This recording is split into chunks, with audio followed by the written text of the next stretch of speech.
मुख्यमंत्री एकनाथ शिंदे आणि उद्धव ठाकरेंमध्ये जुंपली आहे। दीपेश म्हात्रे यांच्या पक्ष प्रवेशावेळी उद्धव ठाकरेंनी श्रीकांत शिंदेंचा उल्लेख कार्टा असा केला होता। त्यावरती लेकराशी काय भिडताय, बापाशी भिडा असं आव्हान मुख्यमंत्र्यांनी दिलंय।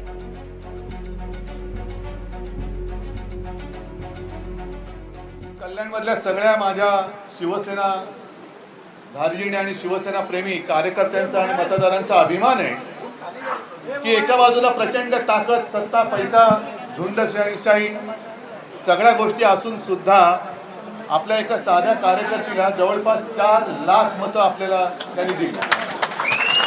समोरून मुख्यमंत्र्यांचं काय त्याला म्हणायचं कार्ट उभं होतं।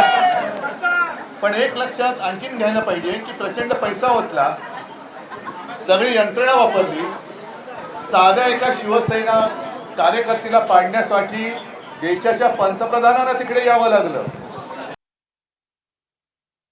मी एवढंच सांगतो, मला त्यांच्यावर आरोपाने उत्तर द्यायचं नाही, कामातून उत्तर देतो म्हणून ते बिथरले, म्हणून त्यांच्या पायाखालची वळ सरकली आहे, म्हणून त्यांच्या छातीत माझ्या लाडक्या बहीण लाडकी भरली धडकी त्यांच्या, हे सगळे हे अशी परिस्थिती झालेली आहे। त्यामुळे अरे बापाशी भिडाना, लहान मुलाशी का भिडताय?